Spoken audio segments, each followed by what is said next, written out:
John, it's great to have you back. Welcome back. It's great to be here with you. We want to talk to you about the tech space, and a lot of people are watching the stock market and the valuations of these tech companies, and they are shocked, and they are wondering whether we're at the back at in the 99s, the year 99 when the bubble was there. Can you tell us what you're seeing underneath the numbers? So, underneath the numbers, what we're seeing is demand so high the market's never seen anything like it. And to give you some of the numbers, Anthropic just released that their sales were 80 times higher than 12 months ago. Like, could you 80 imagine you go to times. business that 80 times? They are selling 80 times more tokens. They're going to reach profitability.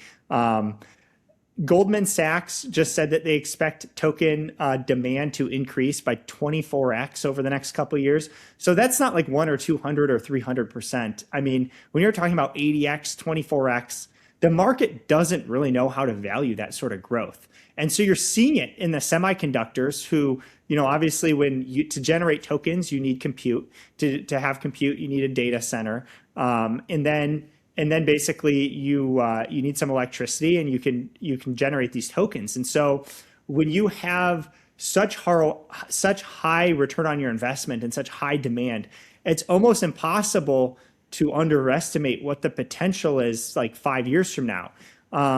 And something I'd like to say is that we saw when SpaceX filed their S1, they noted that they were leasing out their 300 megawatt Colossus One data center to Anthropic for $15 billion dollars a year for 3 years, so $45 billion dollars total. And analyst estimates, kind of based on looking at what XAI spend was, is they think they spent somewhere between 3 to 7 billion building it, and it took 122 days. So when you think about the ROI on that, it's like the best numbers anyone's ever seen, right? 200, it's going to pay for itself in a matter of months. And then they basically make a 200% return on their investment every year in a row for the next, 3 years and probably for the next decade or more. So that's incredible. And how can investors get in on some of that profits? And how can they look at the market and see Microsoft and Google and Micron going up pretty, huge amounts historically and not feel that it's overvalued, but see that that's coming from earnings? Now, would that continue though? That's a question a lot of people are asking. Is this Mhm. realistic? Would it continue? Yeah. Well, imagine that the token demand is 24 times higher 2 years from now than today.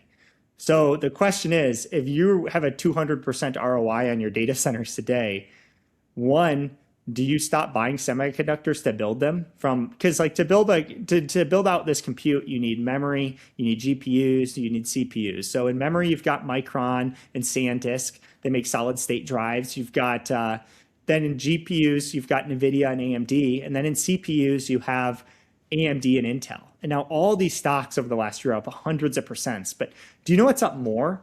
What's up more is their earnings per share. So a company like SanDisk a year ago was worth $30 a share.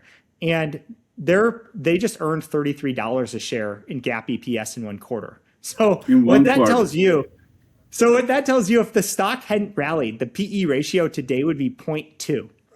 And you're like, is that fair? So anybody that looks at the rally and they look at like this chart going up and they're like, SanDisk is up 3,000% in 1 year.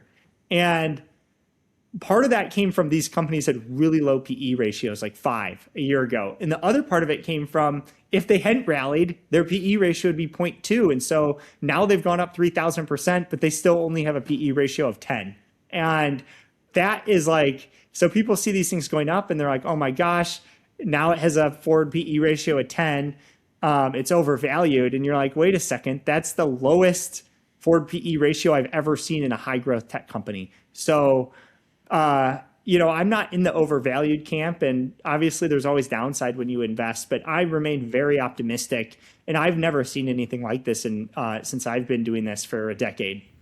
So, are you saying the markets are shocked by all of these results, and they Well, probably don't know how to value these companies, or is it hard to take it? I mean, I think the market's used to valuing things that grow their revenue by 20% a year, 30% a year. How do you value something that earns 30x more than the year before.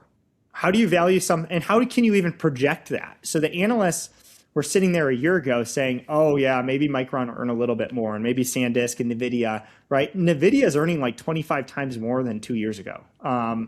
AMD, just in 1 year, their GAAP earnings per share is up 300%. So we're so far past like the 20 and 30% numbers that the market's kind of used to analyzing. And nobody looks into the future and says, oh yeah, they'll be earning 20x more in a year. Like nobody says that. It's just too bullish. But what they've really done is by saying 20 or 30%, they've really grossly underestimated for the last year what the true earnings would be, even 2 months, 3 months. I mean, when Micron reported, or when SanDisk reported their last earnings, the analysts said they thought they were going to earn $6 billion a quarter, and they actually reported 8 or 8.5. And so how can you be off by 33% and do that every quarter in a row, compounding? And so I think that the market doesn't know how to value this sort of growth. They almost can't believe that it's possible that you could have something like the data center demand grow by 20x or 24x. But if you look at Google Cloud, if you look at Microsoft Azure, if you look at Amazon Web Services, you can see that the revenue is accelerating, the earnings are growing, and what we're really doing is we're building out this compute capacity and selling it to the rest of the world at 90% profit margins. So the cash is rolling into the hyperscalers, it's rolling into the semiconductors, and a lot of adjacent industries that are, basically associated with the data center build out, like Vertiv and Aranet networks. So it's a really exciting time to be an investor, and I think it makes some sense for people to ask, like, how do I increase my exposure to this if I was previously sort of bearish on the market? And how would people do that now? And when people look at these companies and they're worth 10 times what they were last year, how would you get involved with something like that? I think that you would, you could seek exposure to the S&P 500. You could seek exposure to the NASDAQ, right, which probably would have a higher exposure to semiconductors and data center hyperscalers, like Microsoft and Google and Oracle. You could also target like actively managed growth or technology ETFs.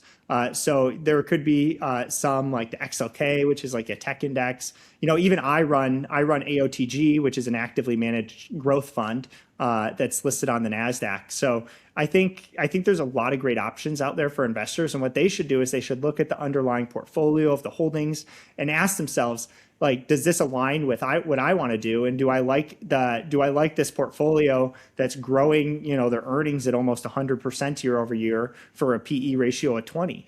And if they think that appeals to them, then maybe that makes more sense than doing the S&P 500, so they can increase their exposure to this high growth build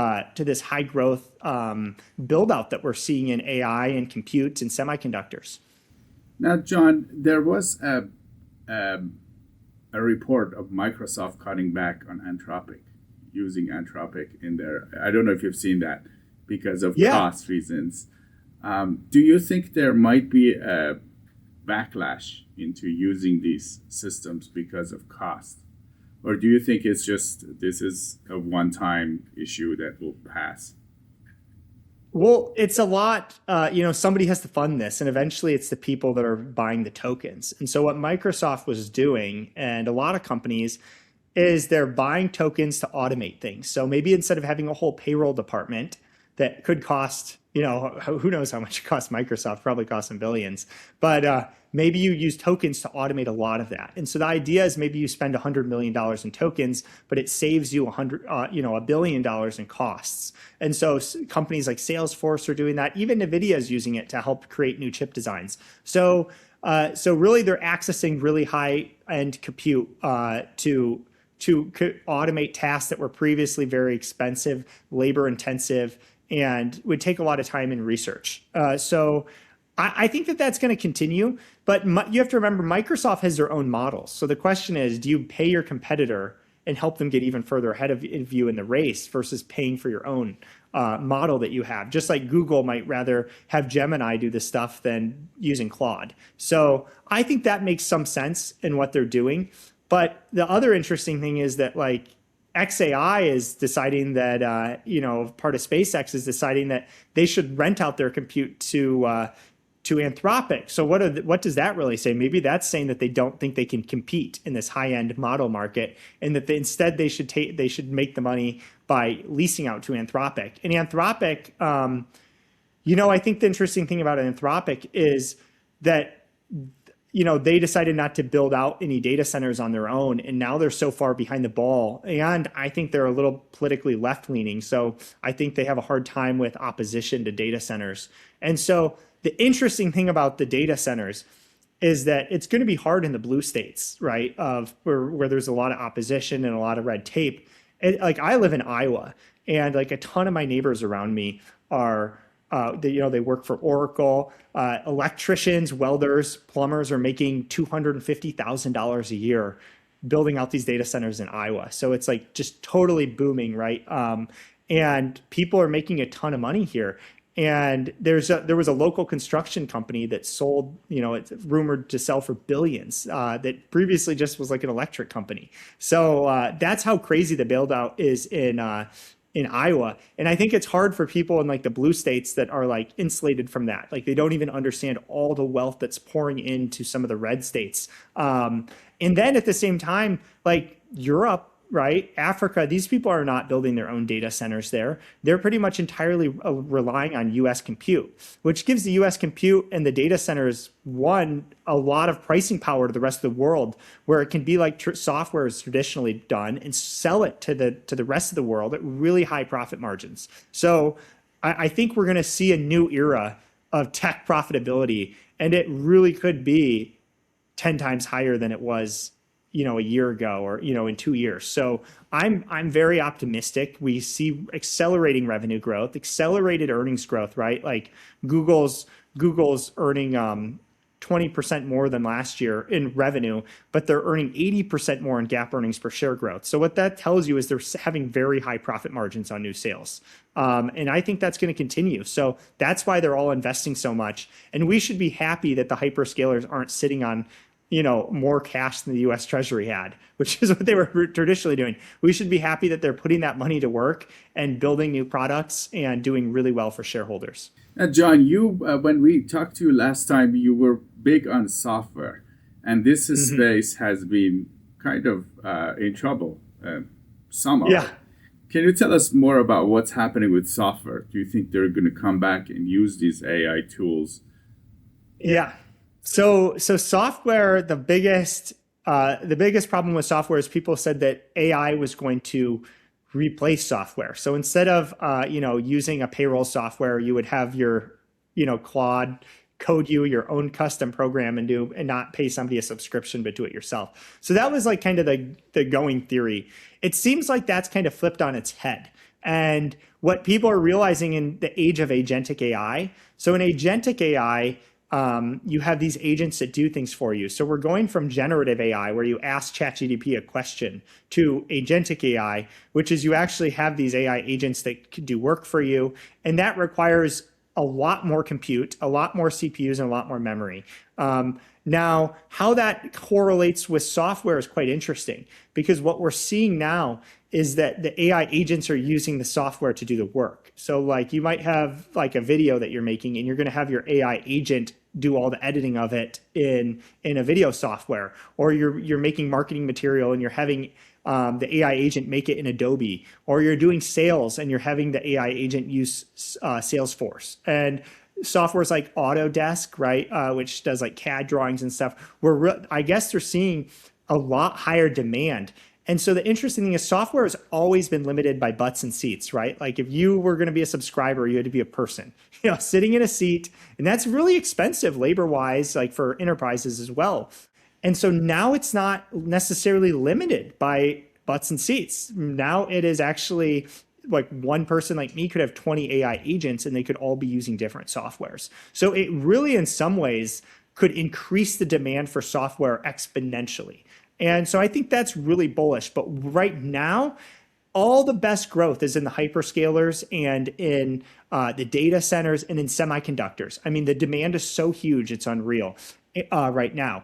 And so I think that there's that's kind of sucking all the energy out of the rest of the technology market, including software. And so I think what we need to see software get going again is we need to see that demand continue to accelerate, to see that in the revenue growth, to see that in the earnings growth. And what I'm most optimistic in software is to sell additional subscriptions coming to almost 100% profit margins. So if the demand wave hits, like some people think it will, including like the NVIDIA CEO, Jensen, then you could see just the stocks fly. So I'm very bullish on software as well. But today, the best growth is in semiconductors and some of the data center related companies. John Tinsman with AOTG ETF. It was great to have you on Market Insider. It was a pleasure. Thank you so much.